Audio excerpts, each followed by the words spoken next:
Welcome to Burning Topic. Chhattisgarh మాజీ CM Bhupesh Baghel కొత్త చిక్కుల్లో పడ్డారు. గతంలో ఈడీ దృష్టి పెట్టిన భూపేష్ పై ఇప్పుడు సిబిఐ కూడా ఫోకస్ చేసింది. ఒకదాని తర్వాత ఒకటి సోదాలు చేస్తే బఘేల్ కు నిద్ర కూడా పట్టడం లేదు. ఇంతకీ ఎందుకు ఈ రెండు సంస్థలు బఘేల్ ను టార్గెట్ చేస్తున్నాయి? ఈ సోదాలపై బఘేల్ ఏమంటున్నారు?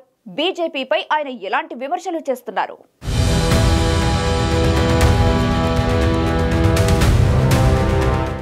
ఛత్తీస్గఢ్ మాజీ ముఖ్యమంత్రి భూపేష్ బఘేల్ ఇప్పుడు పెద్ద ఇబ్బందుల్లో ఉన్నారు. భూపేష్ ఇంట్లో ఏసీబీ సోదాలు చేస్తోంది. రాయ్పూర్, బిలాయిలో ఉన్నటువంటి ఆయన ఇళ్లలో ఈ తనిఖీలు జరుగుతున్నాయి. గతంలో ఈడీ కూడా బఘేల్ పై దృష్టి పెట్టింది. ఈ రెండు సంస్థలు ఆయనపై ఫోకస్ పెట్టడం ఇప్పుడు రాజకీయ దుమారాన్ని రేపుతున్నాయి. ఈ విషయంలో ప్రధానంగా మాట్లాడుకుంటున్నది మహదేవ్ బెట్టింగ్ యాప్ కేసు గురించి. ఈ యాప్ ఒక ఆన్లైన్ బెట్టింగ్ ప్లాట్ఫామ్.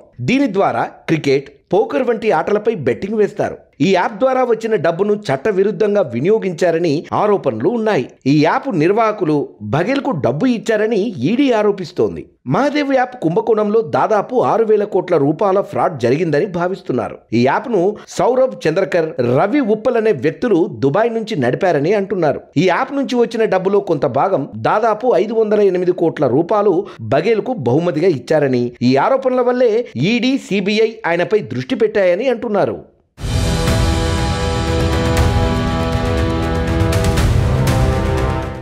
ఈ కేసులో బఘేల్ ఉన్నారా లేరా అనేది ఇంకా స్పష్టంగా తెలియలేదు. కానీ ఛత్తీస్గఢ్ ఈడబ్ల్యూఓ అనేక ఆర్థిక నేరాల విభాగం 2024 మార్చిలో ఒక ఎఫ్ఐఆర్ నమోదు చేసింది. ఇందులో బఘేల్ పేరు కూడా ఉంది. ఈ కేసును ఇప్పుడు సిబిఐ తీసుకుంది. బుధవారం ఆయన ఇంట్లో సోదాలు జరిగాయి. మహాదేవ్ యాప్ కేసుకు సంబంధించి ఈ సోదాలు జరిగాయని చెబుతున్నారు. ఈ సోదాలపై బఘేల్ స్పందిస్తూ ఇదంతా రాజకీయ కుట్ర అని అన్నారు. తన పేరును బీజేపీ ప్రభుత్వం బలవంతంగా ఈ కేసులో చేర్చిందని అన్నారు. తన ఇమేజ్ ను డ్యామేజ్ చేయడానికి ఈడీ, సిబిఐలను ఉపయోగిస్తున్నారని ఆరోపించారు. లోక్సభ ఎన్నికలను ప్రభావితం చేయడానికే ఈ కేసు తెచ్చారని కూడా అన్నారు. అలాగే బీజేపీపై బఘేల్ తీవ్ర విమర్శలు చేశారు. తన ప్రభుత్వం ఉన్నప్పుడు మహదేవ్ యాప్ కు రక్షణ ఇచ్చామని అన్నారు. కానీ ఇప్పుడు బీజేపీ ప్రభుత్వం ఉంది, యాప్ ఇంకా ఎందుకు నడుస్తోంది అని ప్రశ్నించారు. కేంద్రంలోని బీజేపీ ఈ యాప్ను ఎందుకు ఆపడం లేదని కూడా అడిగారు.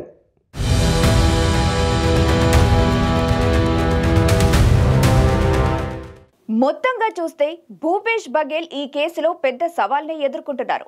ఈడీ, సిబిఐ సోదాలు ఆయనకు రాజకీయంగా ఇబ్బంది కలిగిస్తాయా, లేక ఆయన ఈ ఆరోపణల నుంచి బయటపడతారా అనేది తేలాలి. ఈ వివాదం ఛత్తీస్గఢ్ రాజకీయాల్లో ఇంకా ఎన్ని మలుపులు తిప్పుతుందో చూడాలి.